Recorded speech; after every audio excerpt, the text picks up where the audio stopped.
Hello everyone, मैं doctor Tanuja कुमारी आप सभी का स्वागत अपने यूट्यूब चैनल में करती हूँ। उम्मीद करती हूँ मैंने जितने भी वीडियोस करंट अफेयर्स से संबंधित अपने यूट्यूब चैनल में अपलोड किए हैं आप सभी को पसंद आए होंगे। आज मैं फिर से आप लोगों से करंट अफेयर्स के कुछ टॉपिक्स के विषय में चर्चा करूँगी।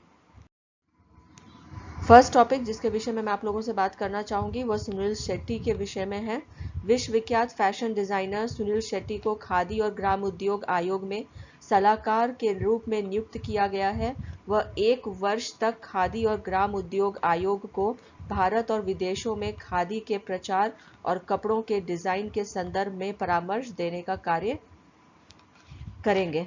हम खादी और ग्राम उद्योग आयोग पर यदि चर्चा करते हैं तो इसकी स्थापना अप्रैल 1957 को हुई थी।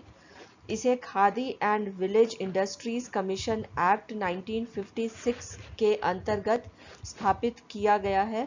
इसका मुख्यालय मुंबई में अवस्थित है तथा इसके 6 जोनल ऑफिस हैं जो दिल्ली, भोपाल, कोलकाता, मुंबई, बेंगलोर और गुवाहाटी में अवस्थित हैं। यहाँ पे 28 राज्यों में इसका कार्यालय भी है तथा इसके अध्यक्ष श्री विनय कुमार सक्सेना हैं। All India khadi and village industries board का अधिग्रहण इनके द्वारा किया गया था। महात्मा गांधी जी के विषय में यहाँ पे यदि हम चर्चा करते हैं तो महात्मा गांधी ने खादी को परिभाषित करते हुए कहा है कि the library of freedom khadi 1920 में महात्मा गांधी के द्वारा स्वदेशी आंदोलन में लॉन्च किया गया था।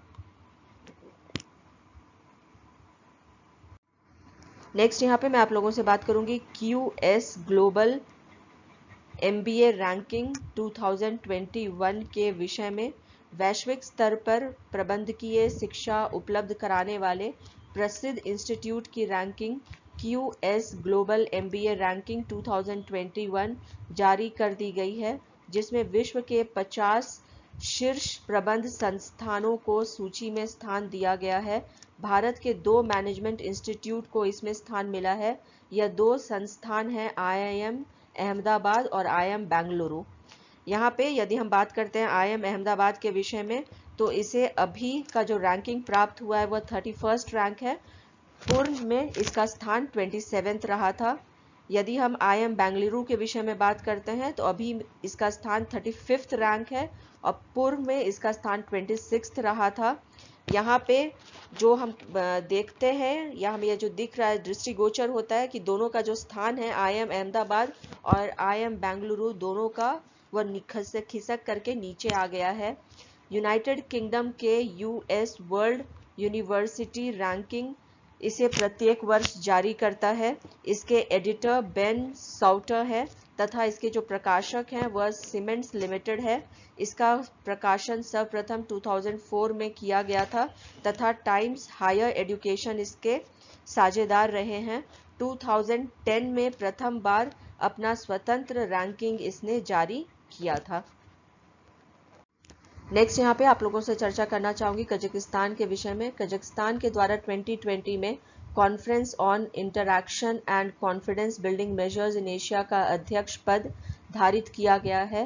भारत CICA का 1999 से ही सदस्य रहा है। कजाकिस्तान पहले CICA का अध्यक्ष पद तजाकिस्तान के पास रहा था। यदि हम CICA के विषय में बात करते हैं तो इसकी स्थापना 14 सितंबर 1999 को हुई थी। 27 देश इसके सदस्य हैं। 8 देश इसके ऑब्जर्वर की तरह कार्य कर रहे हैं तथा 5 संगठन भी ऑब्जर्वर की तरह इसके साथ जुड़े हुए हैं। नेक्स्ट यहाँ पे आप लोगों से बात करूंगी फेम इंडिया के विषय में। भारत सरकार ने फेम इंडिया योजना के दूसरे चरण के अंतर्गत 4 राज्यों गोवा, गुजरात, महाराष्ट्र और चंडीगढ़ में 670 इलेक्ट्रिकल बसों के लिए मंजूरी प्रदान की है तथा 5 राज्यों केरल, तमिलनाडु, मध्य प्रदेश, गुजरात तथा पोर्ट ब्लेयर के लिए 241 इलेक्ट्रिकल चार्जिंग स्टेशनों का निर्माण हेतु स्वीकृति प्रदान की गई है। यदि हम फेम इंडिया के विषय में बात करते हैं तो इसका प्रारंभ 2015 में इको फ्रेंडली व्हीकल्स को प्रोत्साहन देने के लिए किया गया था। योजना के 2 चरण हैं। पहला चरण 2015 से प्रारंभ होकर 31 मार्च 2019 तक का रहा है तथा दूसरा चरण 1 अप्रैल 2019 से 31 मार्च 2022 तक है। योजना भारत के national electrical mobility mission plan का हिस्सा है। नेक्स्ट यहाँ पे आप लोगों से बात करूंगी प्लास्टिक पार्क के विषय में। भारत सरकार के रसायन और उर्वरक मंत्रालय के द्वारा 7 राज्यों असम, तमिलनाडु, मध्य प्रदेश, उड़ीसा, झारखंड, उत्तराखंड और छत्तीसगढ़ में 10 प्लास्टिक पार्क स्थापित करने की मंजूरी दी गई है। भारत सरकार के द्वारा प्रत्येक परियोजना के लिए 40 करोड़ की मंजूरी दी गई है। भारत सरकार के द्वारा प्लास्टिक पार्क योजना 2019 में प्रारंभ की गई है। यहाँ पे यदि हम प्लास्टिक पार्क के विषय में बात करते हैं तो जो प्लास्टिक का उपयोग घरों में और अन्य स्थानों में होता है उसे एक हब की तरह इसे तैयार करने का प्रयास किया जा रहा है। नेक्स्ट यहाँ पे आप लोगों से बात करूंगी फ्राइडेज फॉर फ्यूचर के विषय में। जलवायु न्याय के लिए वैश्विक स्तर पर छात्रों और युवाओं द्वारा केंद्रीय पर्यावरण, वन और जलवायु परिवर्तन मंत्रालय के भवन के समीप प्रदर्शन किया गया। इस प्रदर्शन का आयोजन फ्राइडेज फॉर फ्यूचर बैनर के अंतर्गत किया गया है। यदि हम यहाँ पे फ्राइडेज फॉर फ्यूचर के विषय में बात करते हैं तो इसका प्रारंभ 2018 में हुआ था। यदि हम इसकी पृष्ठभूमि में जाते हैं तो स्वीडन के 15 वर्षीय ग्रेटा थुनबर्ग का हड़ताल जो था उसी के साथ यह प्रारंभ होता है। नेक्स्ट यहाँ पे आप लोगों से बात करना चाहूंगी राष्ट्रीय चिकित्सा आयोग के विषय में। भारत सरकार ने राष्ट्रीय चिकित्सा आयोग अधिनियम 2019 को स्वीकृति प्रदान कर दी है।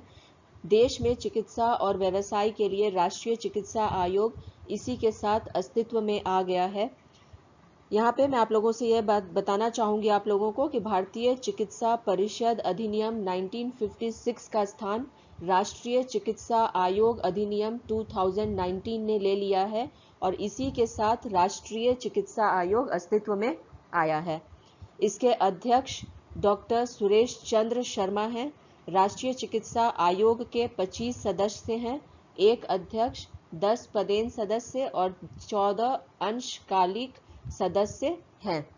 राष्ट्रीय चिकित्सा आयोग में 4 बोर्ड हैं जिनमें स्नातक चिकित्सा शिक्षा बोर्ड, स्नातकोत्तर चिकित्सा शिक्षा बोर्ड, चिकित्सा मूल्यांकन एवं रेटिंग बोर्ड, एथिक्स और मेडिकल रजिस्ट्रेशन बोर्ड होंगे। नेक्स्ट यहाँ पे आप लोगों से बात करूंगी संयुक्त राष्ट्र महासभा के 75वें सत्र के विषय में।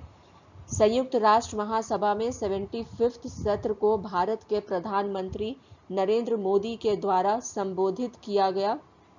उल्लेखनीय है कि भारत संयुक्त राष्ट्र के संस्थापक देशों में शामिल है। नेक्स्ट यहाँ पे आप लोगों से बात करूंगी नेशनल आइडेंटिटी स्कीम के विषय में। विश्व में सिंगापुर पहला देश है जिसने बायोमेट्रिक जांच से नेशनल आइडेंटिटी स्कीम में फेशियल वेरिफिकेशन का इस्तेमाल कर लिया है। सिंगापुर में नेशनल आइडेंटिटी स्कीम पूरे देश में लागू हो गया है। नेक्स्ट आप लोगों से यहाँ चर्चा करूंगी राज्य आपदा प्रतिक्रिया कोष के विषय में। कोरोना महामारी में सरकार के द्वारा राज्यों को यह निर्देश दिया गया है कि वह कोरोना महामारी से लड़ने के लिए राज्य आपदा प्रतिक्रिया कोष के 50% रकम का इस्तेमाल कर सकते हैं। नेक्स्ट यहाँ पे रबी फसल के विषय में आप लोगों से बात करूंगी। भारत सरकार के द्वारा भारत के किसानों के द्वारा प्रमुख उपज के रूप में उत्पन्न किए जाने वाले रबी फसल के न्यूनतम समर्थन मूल्य में वृद्धि करने की घोषणा की है। यह वृद्धि 6 रबी फसलों पर लागू होगी। नेक्स्ट आप लोगों से बात करूंगी शेफ विकास खन्ना के विषय में। भारत के मशहूर शेफ विकास खन्ना, जिन्हें अंतर्राष्ट्रीय ख्याति प्राप्त है, उन्होंने एक पुस्तक लिखी है जिसका नाम है किचन्स ऑफ ग्रैटिट्यूड। इस पुस्तक में उन्होंने विस्तार से पाक शैली के संदर्भ में वर्णन किया है। नेक्स्ट आप लोगों से चर्चा करूंगी रजत सूद के विषय में। भारत सरकार के द्वारा रजत सूद को ऊर्जा दक्षता सेवा लिमिटेड के प्रबंध निदेशक के पद पर नियुक्त किया गया है।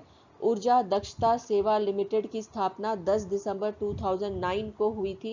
इसका मुख्यालय नई दिल्ली में है। इसके अध्यक्ष राजीव शर्मा हैं तथा प्रबंध निदेशक सौरभ कुमार हैं। नेक्स्ट आप लोगों से बात करूंगी ऑपरेशन दुराचारी के विषय में। महिलाओं के खिलाफ शोषण और अपराध के संदर्भ में जागरूकता लाने के लिए, इसे रोकने के लिए उत्तर प्रदेश सरकार के द्वारा यह योजना प्रारंभ की गई है, जिसका नाम ऑपरेशन दुराचारी है। यह उत्तर प्रदेश सरकार के द्वारा लाया गया योजना बहुत ही महत्वपूर्ण है महिलाओं के सुरक्षा की दृष्टि से। नेक्स्ट आप लोगों से बात करूंगी इतिहासकार राणा सफवी के विषय में। केंद्रीय पुलिस सेवा में पूर्वोत्तर से आने वाली पहली महिला तथा मशहूर इतिहासकार राणा सफवी को उनके भारतीय संस्कृति के प्रति योगदान के लिए यामीन हजारिका पुरस्कार 2020 से सम्मानित किया गया है। यामीन हजारिका पुरस्कार महिला पेशेवरों के द्वारा 2015 से दिया जा रहा है। हमें ध्यान रखना है कि यामिनी हजारिका असम की पहली IPS अधिकारी हैं। नेक्स्ट आप लोगों से बात करूंगी मंगावा के विषय में। मंगावा एक अफ्रीकी चूहा है जो कंबोडिया में लैंडमाइन को खोजने में महत्वपूर्ण भूमिका निभाता है। इसके इस उल्लेखनीय कार्य के लिए यूके के people's dispensary for sick animals के द्वारा गोल्ड मेडल से सम्मानित किया गया है। यदि मंगावा के विषय में बात करते हैं तो ये 8 साल का है। 30 मिनट में एक टेनिस कोर्ट के बराबर जगह में लैंड माइन को यह ढूंढ निकालता है। People's dispensary for sick animals की स्थापना के विषय में यदि हम बात करते हैं तो इसकी स्थापना 1907 में हुई थी तथा इसके संस्थापक मारिया डिकिन हैं। गोल्ड मेडल की शुरुआत जो सम्मान के लिए की गई थी, इसकी शुरुआत 2002 में हुई थी। नेक्स्ट आप लोगों से बात करूंगी यू राइज पोर्टल के विषय में। छात्रों को शिक्षा, करियर और रोजगार से संबंधित जानकारी उपलब्ध कराने के लिए उत्तर प्रदेश सरकार के द्वारा एक पोर्टल लॉन्च किया गया है जिसका नाम यू राइज पोर्टल है। नेक्स्ट आप लोगों से बात करूंगी आभासी द्विपक्षीय शिखर सम्मेलन के आयोजन के विषय में। भारत और श्रीलंका के बीच आपसी भाईचारे और व्यापारिक संबंध को प्रोत्साहित करने के लिए आभासी द्विपक्षीय शिखर सम्मेलन का आयोजन किया गया है। नेक्स्ट आप लोगों से बात करूंगी दिल्ली कैपिटल्स के विषय में। IPL के खेल में दिल्ली कैपिटल्स पहली ऐसी टीम बन गई है जिसने चेन्नई सुपर किंग्स को 3 देशों में पराजित किया है। नेक्स्ट आप लोगों से यहाँ पे चर्चा करूंगी रीजनल रैपिड ट्रांजिट सिस्टम के विषय में।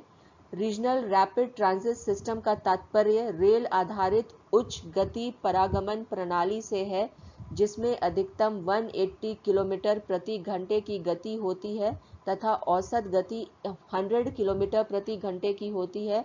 भारत में पहला regional rapid transit system corridor Delhi, Ghaziabad, Meerut में प्रारंभ किया गया है तथा यह 82 किलोमीटर लंबा है। नेक्स्ट यहाँ पे आप लोगों से चर्चा करूंगी फेसलेस आयकर अपील के विषय में। भारत में आयकर विभाग के द्वारा चेहरा रहित अपील की व्यवस्था आयकर अपीलों के संदर्भ में की गई है, जिसमें आयकर से संबंधित अपील की समूची प्रक्रिया ऑनलाइन संपन्न की जाएगी। इसे आयकर विभाग के द्वारा फेसलेस आयकर अपील नाम दिया गया है। नेक्स्ट यहाँ पे आप लोगों से बात करूंगी सूक्ष्म, लघु और मध्यम उद्यमों के विषय में। भारत सरकार ने देश के सूक्ष्म, लघु और मध्यम उद्यमों के लिए एक ठोस रणनीति के निर्माण करने का निर्णय लिया है तथा इसके लिए 5 कार्य बलों का गठन किया है जो 1 महीने तक काम करेंगे। इसका उद्देश्य है कि भारत एक वैश्विक विनिर्माण केंद्र और दुनिया का एक प्रमुख निर्यातक बन जाए। इसी के साथ अपने इस चर्चा को यहीं पे विराम देती हूँ। यदि आप लोगों को मेरा यह वीडियो पसंद आया हो तो प्लीज़ लाइक करें, शेयर करें और सब्सक्राइब करें। Thank you. Have a good day.